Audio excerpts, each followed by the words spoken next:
Yeah, I just want to say a few things about abortion and women's reproductive rights. Now, the GOP states that um, when a woman is raped, her body shuts down the hormones that enable her to get pregnant. Well, unfortunately, this is very untrue and misguided. I'm looking at this one website, it's abortionfacts.com, and obviously they are pro-life, against abortion, no matter what.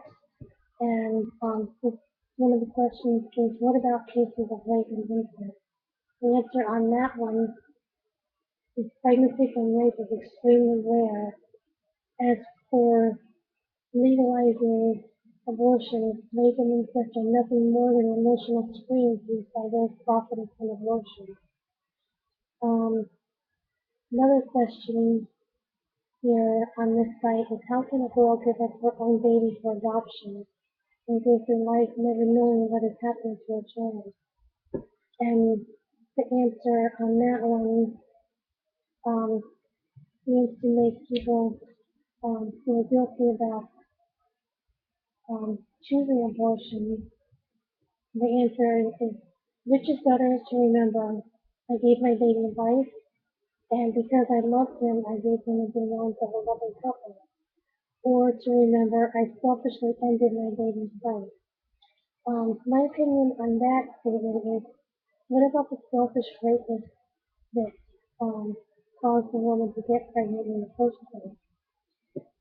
And it's a known fact that in the United States, 34 states, including Florida, give the rapist same rights as a normal father would have, which I think is completely demoralizing and um, insulting the woman even further. And another site here that I was looking at, reproductiverights.org, it's, there's an article published on there on August 21st. Um, Anti-abortion law kills Dominican teenager.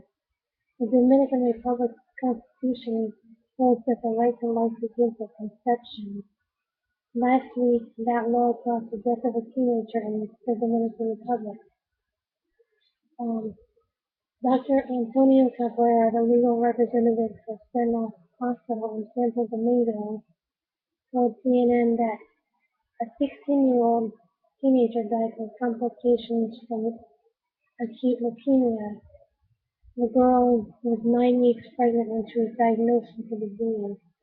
Unfortunately, the life-saving chemotherapy she would have needed would kill the fetus, which was a violation of anti-abortion law, Article 37 of the Dominican Republic Constitution.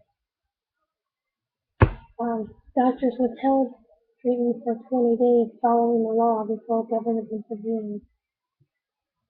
And then it goes on to say, senseless death is emblematic of many problems that are a consequence of bestowing legal rights on a fetus. Now, in Mississippi, they were trying to pass a law that um, any unborn child would have the right to be called a human or would be called person or have personhood, which that was turned down, voted down. And if that had been voted in, then any woman who had an abortion or miscarriage would be guilty of murder in an extreme case. I personally don't think it's up to the government to decide what women do as far as their reproductive health or any other health. Um, if anybody has comments, feel free to make them below, or you can also send me a private message. And until next time, bye.